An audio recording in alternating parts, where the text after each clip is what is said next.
안녕하세요, 여러분. 소울 스토리타임에 오신 것을 환영합니다. 오늘은 여러분을 마법의 세계로 초대합니다. J.K. 롤링의 대표작 해리포터와 마법사의 돌을 함께 들어보겠습니다. 호그와트로 가는 특급 열차에 올라타세요. 지금 시작합니다. 열장 헬로윈. 다음 날에도 해리와 론이 호그와트에 있는 것을 본 말포이는 자기 눈을 의심했다. 그들은 지쳐 보이기는 했지만 아주 신난 얼굴을 하고 있었다. 사실 다음 날 아침이 되자 해리와 론은 머리 3개 달린 개와의 만남을 멋진 모험이라고 생각하게 되었으며 그런 모험을 또 한 번 하게 되기를 간절히 바랐다. 그 사이 해리는 론에게 그린고츠에서 호그와트로 자리를 옮긴 것으로 추정되는 꾸러미에 대해 이야기해 주었고 두 사람은 그토록 삼엄한 보호를 받아야 하는 물건이 대체 뭘까 궁금해하며 시간을 보냈다. 진짜 귀중하거나 진짜 위험한 물건일 거야. 론이 말했다. 아니면 둘 다든지. 해리가 말했다. 하지만 그들이 그 신비로운 물건에 대해 확실히 아는 거라고는 길이가 5cm 정도라는 것뿐이었으므로 그 이상의 단서가 없다면 그것이 뭔지 알아맞힐 가능성은 거의 없었다. 네빌도 헤르미온느도 그 개와 개가 지키고 있던 뚜껑문 아래 뭐가 있는지에 대해서는 눈꼽만큼도 관심을 보이지 않았다. 네빌이 신경 쓰는 것은 오직 다시는 그 개 근처에 가지 않는 일뿐이었다. 헤르미온느는 이제 해리랑 론과 말도 섞지 않으려고 했는데 워낙 남의 머리 꼭대기에 서서 똑똑한 채 하는 아이였기 때문에 해리와 론은 오히려 다행이라고 생각했다. 지금 두 사람이 진정 바라는 것은 말포이에게 안갚음할 기회였다. 그리고 굉장히 기쁘게도 일주일 뒤 우편물과 함께 바로 그 기회가 도착했다. 부엉이들이 평소와 다름없이 대연회장으로 쏟아져 들어왔을 때 모두의 관심은 곧바로 6마리의 커다란 가면올빼미가 들고 온 길쭉한 꾸러미에 쏠렸다. 다른 학생들처럼 그 커다란 소포를 궁금해하던 해리는 가면올빼미들이 휙 내려와 그 앞에 떨어뜨린 소포 때문에 베이컨이 바닥에 쏟아지자 깜짝 놀라고 말았다. 가면올빼미들이 퍼덕거리며 길을 비키기 무섭게 또 다른 부엉이 한 마리가 소포 위에 편지 한 통을 떨어뜨렸다. 편지를 먼저 뜯어봐서 다행이었다. 편지에는 이렇게 적혀 있었다. 식탁에서 소포를 뜯어보지 말 것. 소포 안에 내가 쓸 신형 님부스 2000이 들어있는데 너한테 빗자루가 생겼다는 사실을 다른 학생들이 알지 못했으면 좋겠구나. 그랬다간 다른 아이들도 저마다 하나씩 갖고 싶어 할 테니 말이다. 올리버 우드가 오늘 밤 너와 첫 훈련을 하기 위해 저녁 7시에 퀴디치 경기장에서 기다리고 있을 거다. 맥고나걸 교수. 론에게 읽어보라고 편지를 넘기면서도 해리는 신나는 기분을 감추기가 어려웠다. 님부스 2000이라니. 론이 부러움에 신음소리를 냈다. 나는 한 번 만져본 적도 없는데. 해리와 론은 첫 번째 수업에 들어가기 전 남몰래 빗자루를 뜯어보고 싶어서 서둘러 대연회장을 나섰다. 그런데 현관홀로 가는 길에 보니 크레브와 고일이 위층으로 가는 길을 막고 있었다. 말포이가 해리에게서 소포를 빼앗더니 만지작거렸다. 빗자루잖아. 말포이가 질투와 악의가 섞인 얼굴로 해리에게 소포를 던지며 말했다. 이번에야말로 그냥 못 넘어갈 거다. 포터. 1학년들은 빗자루를 가질 수 없어. 론이 참지 못하고 말해버렸다. 이건 그냥 빗자루가 아니야. 론이 말했다. 님부스 2000이라고. 너희 집에 있다는 빗자루가 뭐였지, 말포이? 코밋 260이었나? 론이 해리를 보고씩 웃었다. 코밋 시리즈도 화려해 보이기는 하지. 님부스랑은 비교도 안 되지만. 내가 뭘 알겠냐, 위즐리. 코밋 손잡이 반 토막 살 돈도 없으면서. 말포이가 마주 쏘아붙였다. 너랑 너희 형들이 코밋을 갖고 싶으면 장가지부터 한 가닥씩 모아야 할걸. 론이 뭐라고 대답하기도 전에 플리트윅 교수가 말포이의 팔꿈치 근처에서 모습을 드러냈다. 싸우고 있는 건 아니겠지, 얘들아? 플리트윅 교수가 높은 목소리로 말했다. 포터가 빗자루를 받았어요, 교수님. 말포이가 재빨리 말했다. 아, 그래. 플리트윅 교수가 해리를 향해 환하게 웃으며 말했다. 맥고나걸 교수님이 특수한 상황에 대해서 얘기해 주셨다. 포터. 무슨 모델이라고 했지? 님부스 2000입니다. 교수님. 일그러지는 말포이의 표정을 본 해리가 웃음이 나오려는 것을 참으며 말했다. 제가 이 빗자루를 갖게 된 건 여기 있는 말포이 덕분이에요. 해리가 덧붙였다. 해리와 론은 말포이가 분노와 혼란스러움을 감추지 못하는 모습을 보고 웃음을 억누르며 위층으로 향했다. 뭐, 사실이잖아.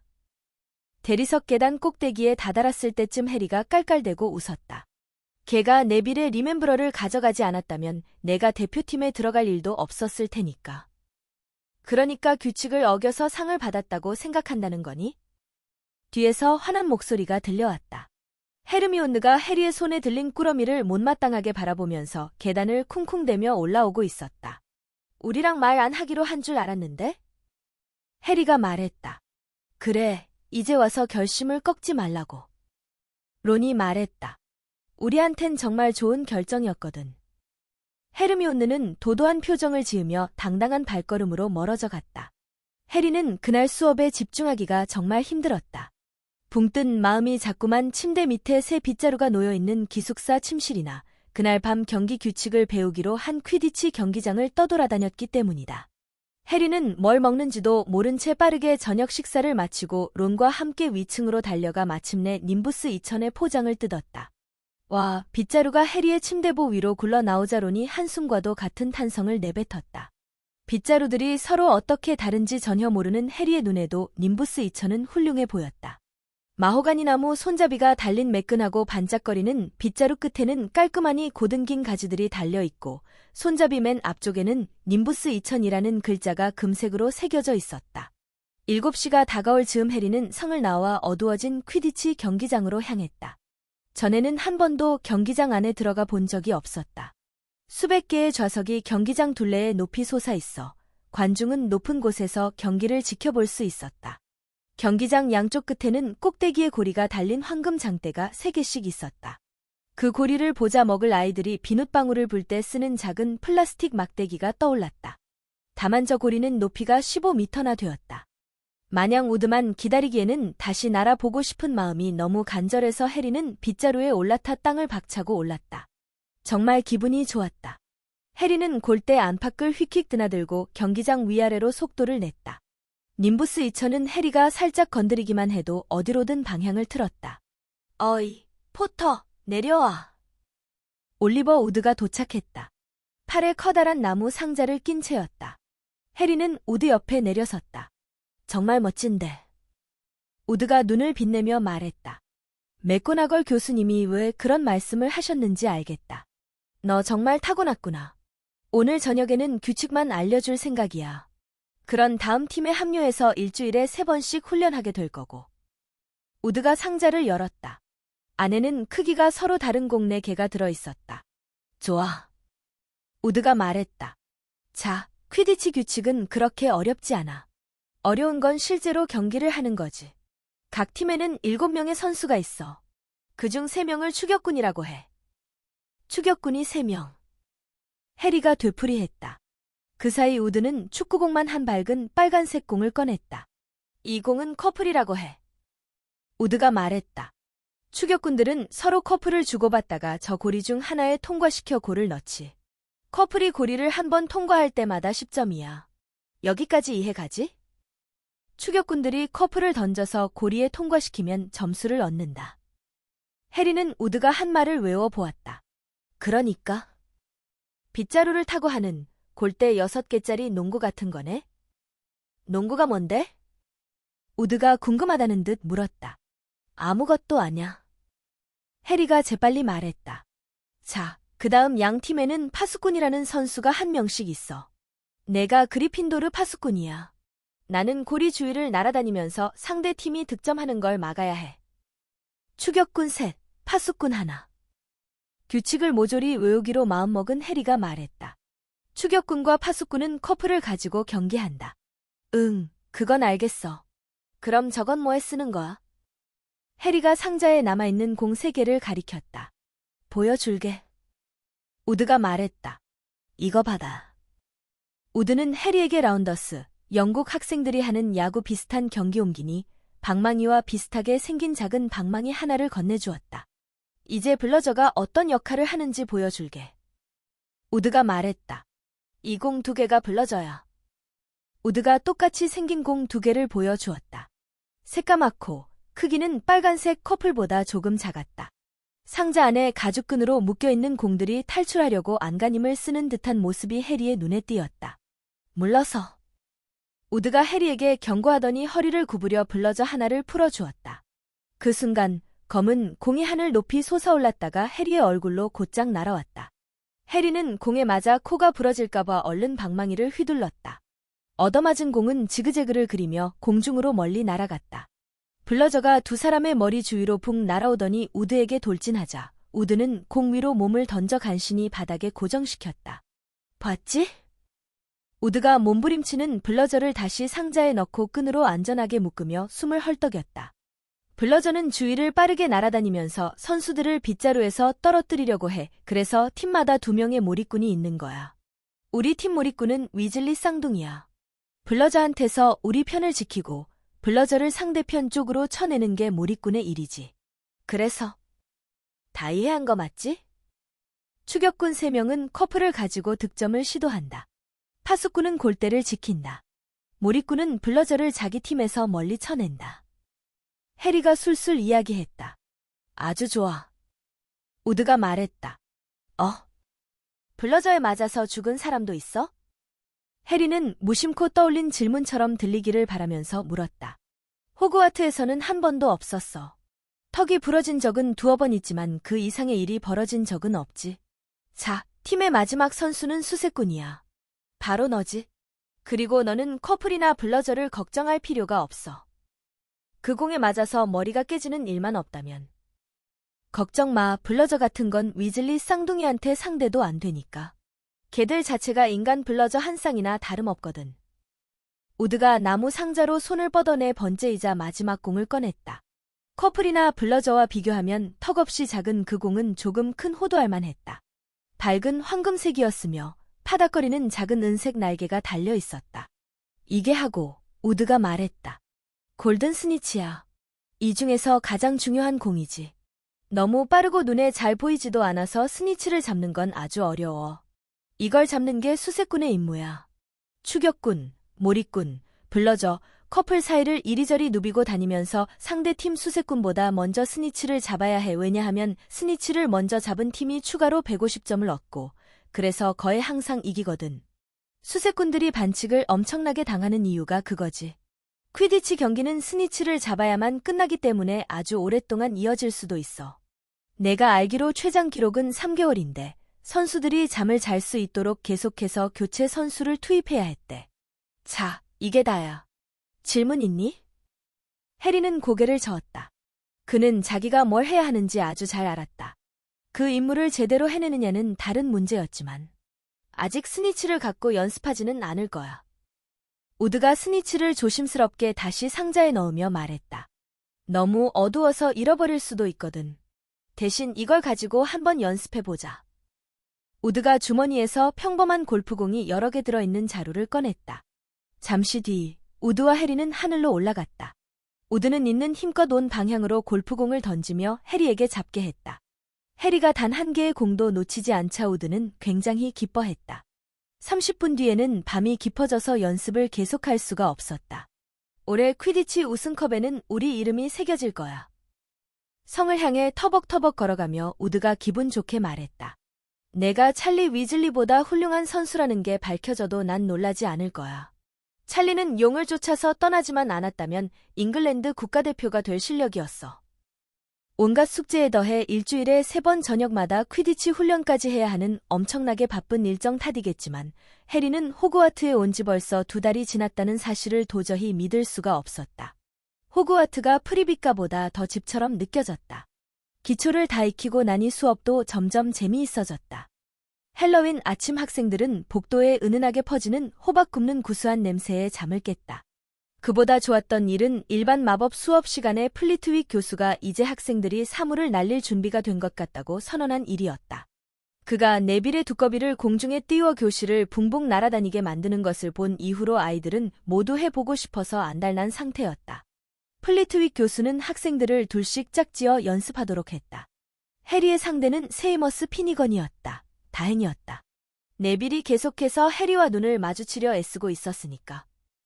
반면 론은 헤르미온느 그레인저와 함께 연습을 하게 됐다. 그 때문에 더 화가 난 쪽이 론인지 헤르미온느인지는 알기 어려웠다. 해리의 빗자루가 도착한 날 이래로 헤르미온느는 해리와 론 누구와도 말을 하지 않았다.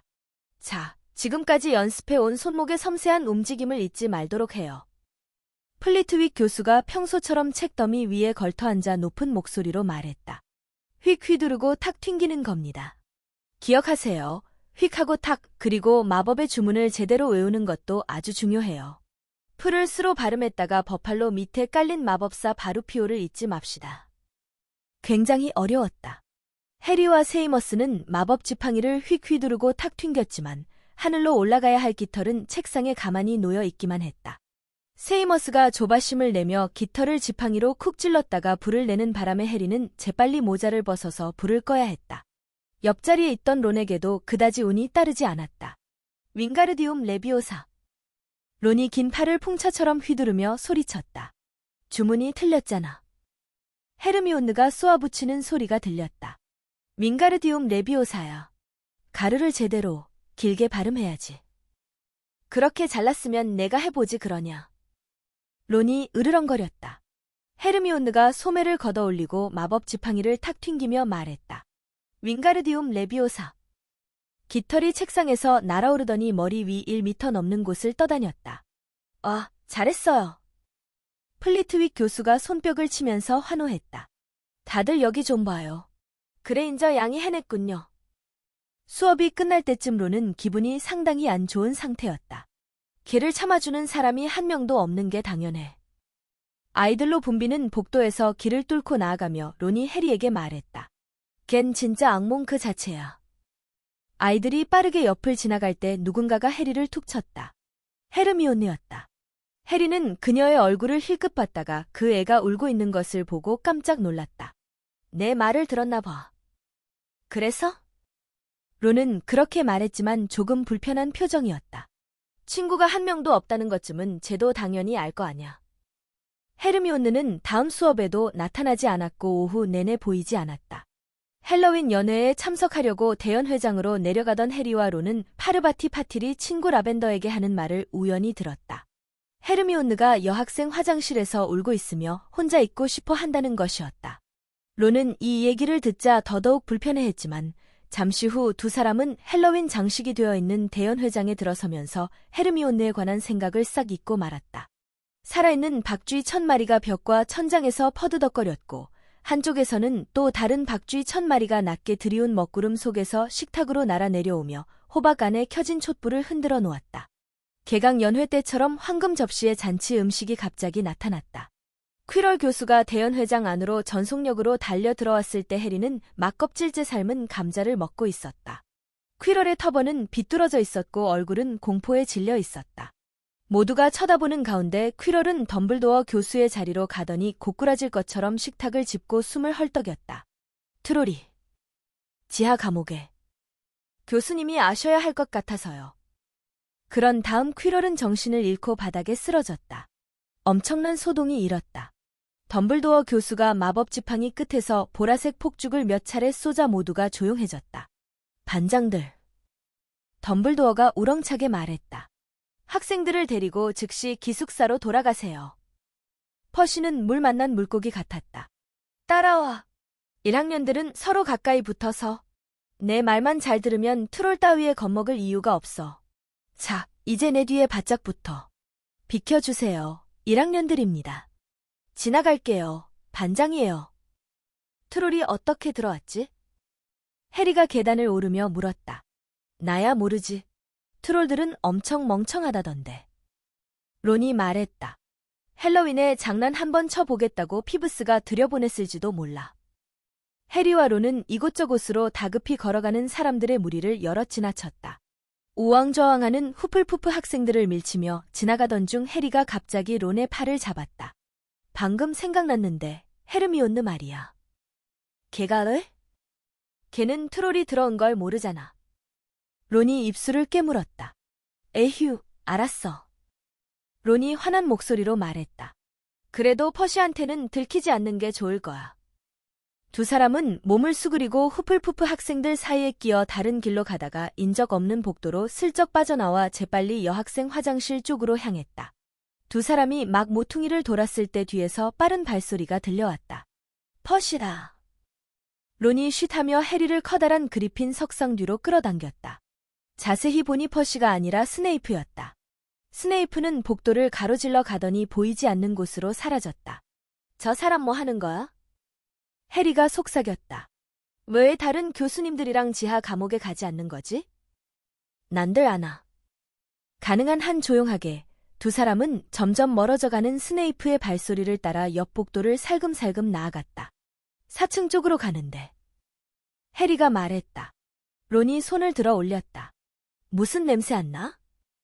해리가 코를 킁킁거렸다. 오래된 양말 냄새와 아무도 청소하지 않는 듯한 공중화장실 냄새가 뒤섞인 고약한 악취가 콧구멍으로 흘러 들어왔다. 그때 그 소리가 들렸다. 낮게 꾸르륵거리는 소리와 커다란 두 발을 질질 끄는 소리. 론이 통로 왼쪽 끝을 가리켰다. 뭔가 거대한 것이 이쪽을 향하고 있었다. 두 사람은 몸을 움츠리고 어둠 속에 숨어서 그 형체가 한 조각 달빛을 받아 모습을 드러내는 것을 지켜보았다. 오금이 저리는 광경이었다. 3미터가 넘는 키의 화강암 같은 칙칙한 회색 피부, 바위처럼 거대한 혹투성이 몸과 그 꼭대기에 코코넛처럼 얹힌 작은 대머리. 짧은 다리는 나무 몸통처럼 굵었으며 납작한 두 발은 단단하고 거칠었다. 놈에게서 나는 냄새는 믿을 수 없을 정도였다.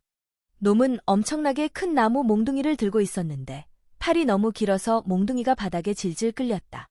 트롤은 어느 문 앞에 멈춰 서서 안을 들여다보았다. 그리고 기다란 귀를 쫑긋거리더니 없다시피 한 지능을 발휘해 구부정한 자세로 천천히 안으로 들어갔다. 자물쇠에 열쇠가 꽂혀 있어. 해리가 중얼거렸다. 안에 가두고 문을 잠그면 되겠는데. 좋은 생각이야. 론이 초조해하며 말했다. 두 사람은 열려있는 문 쪽으로 조금씩 움직였다. 입이 바싹 말랐다. 트롤이 그곳에서 막 나오려는 게 아니길 간절히 바랐다. 해리는 한 차례 훌쩍 뛰어서 간신히 열쇠를 잡아챈 다음 문을 쾅 닫고 잠갔다. 됐어?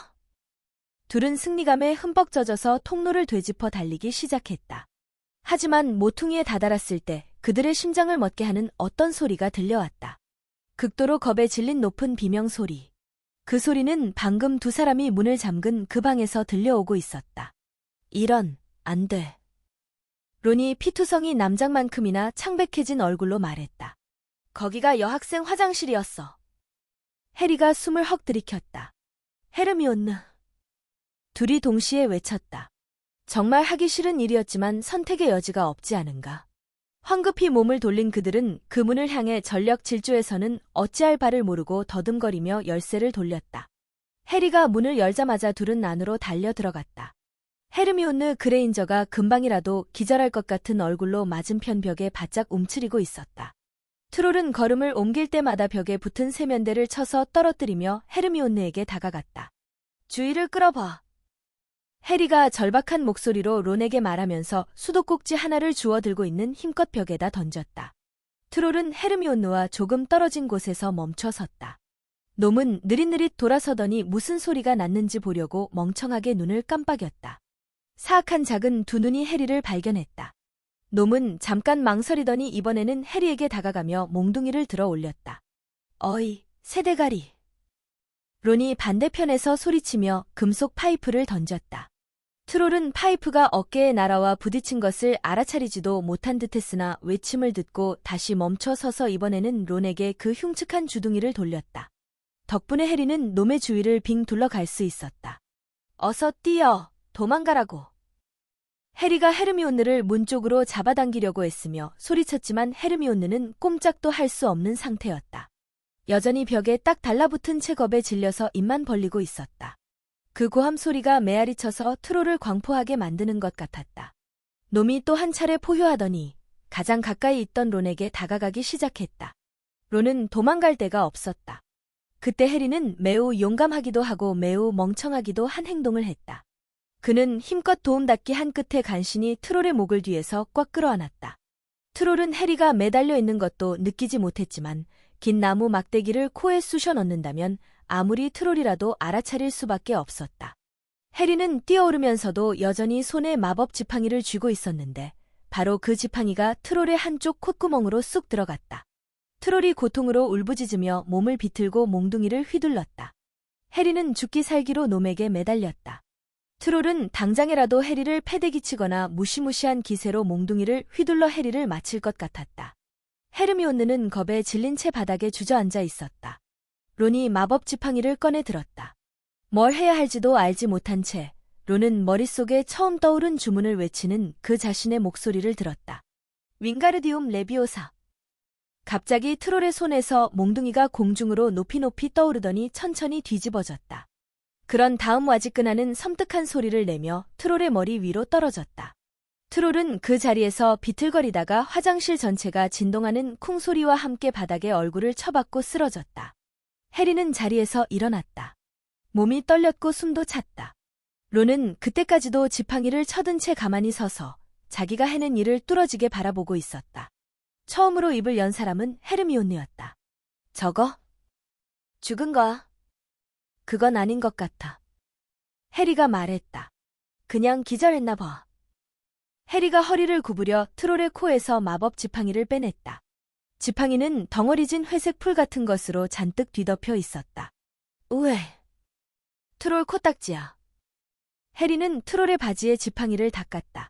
갑자기 쾅 하는 소리와 함께 시끄러운 발소리가 들려서 세 사람은 고개를 들었다.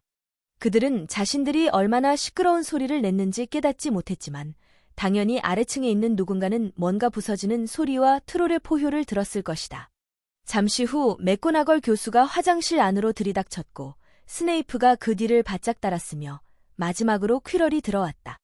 퀴럴은 트롤을 한번 보고 희미하게 훌쩍이는 소리를 내더니 가슴을 부여잡으며 얼른 변기 위에 주저앉았다. 스네이프가 트롤 위로 몸을 구부렸다. 맥고나걸 교수는 론과 해리를 바라보고 있었다. 맥고나걸 교수가 그렇게 화난 모습은 한 번도 본 적이 없었다. 입술이 아예 하얗게 질려 있었다. 트롤을 잡았으니 그리핀도르가 50점을 딸지도 모른다는 희망이 해리의 머릿속에서 빠르게 사라져갔다. 도대체 무슨 생각을 한 거냐? 맥고나걸 교수가 말했다. 그녀의 목소리에는 서리빨 같은 분노가 어려 있었다. 해리는 여전히 공중에 지팡이를 쳐들고 있는 론을 바라보았다. 죽지 않은 게 다행이다. 어째서 기숙사에 있지 않은 거지? 스네이프가 꿰뚫어 보는 듯한 눈으로 해리를 흘끗 보았다. 해리는 바닥을 내려다보았다. 론이 지팡이를 좀 내렸으면 싶었다. 그때 어둠 속에서 작은 목소리가 들려왔다. 죄송합니다. 맥고나걸 교수님. 저 애들은 절 찾으러 온 거예요. 그레인저 양. 헤르미온느가 간신히 자리에서 일어났다. 제가 트롤을 찾으러 나왔어요. 왜냐하면 저는 혼자서 트롤을 해치울 수 있을 거라고 생각했거든요. 책에서 다 읽었으니까요. 론이 지팡이를 떨어뜨렸다. 그 헤르미온느 그레인저가 교수님한테 새빨간 거짓말을 하고 있다니? 쟤들이 찾아내지 못했다면 저는 지금쯤 죽었을 거예요. 해리는 트롤 코에 지팡이를 쑤셔 넣었고 론은 트롤의 몽둥이로 놈을 기절시켰어요.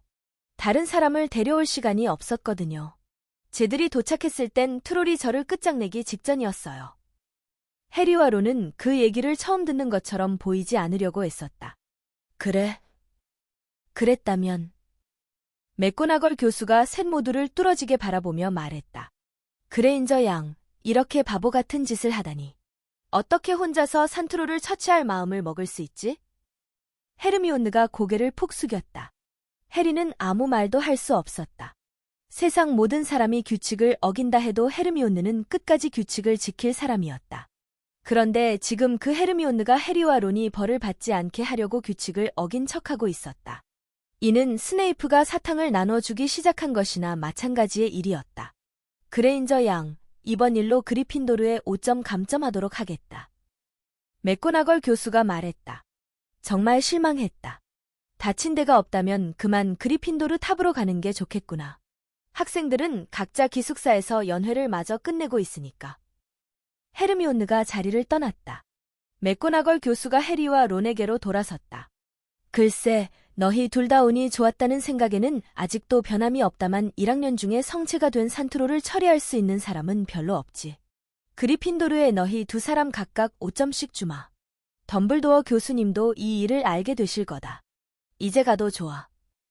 해리와 론은 허둥지둥 여학생 화장실을 나가 2층을 올라갈 때까지 한마디도 하지 않았다. 무엇보다 냄새나는 트롤에게서 멀리 떨어지게 되어 안심이 되었다. 겨우 10점이라니. 론이 투덜거렸다. 겨우 5점이겠지? 헤르미온느한테서 5점 감점했잖아. 우리가 벌 받을까봐 그렇게까지 하다니 착하네. 론이 인정했다. 그렇지만 우리가 걔를 구해줬잖아. 우리가 그 괴물을 헤르미온느가 있는 곳에 가두지 않았다면 애초에 구해줄 필요도 없었겠지. 해리가 상기시켜 주었다. 둘은 뚱뚱한 귀부인 초상화에 다다랐다. 돼지코? 해리와 론은 아무를 말하고 안으로 들어갔다. 휴게실은 사람들로 가득 차 있었고 시끄러웠다. 모두가 아래층에서 올라온 음식을 먹고 있었다. 그러나 헤르미온느만은 문 옆에 홀로 서서 2 사람을 기다리고 있었다. 꽤 어색한 순간이 지나갔다.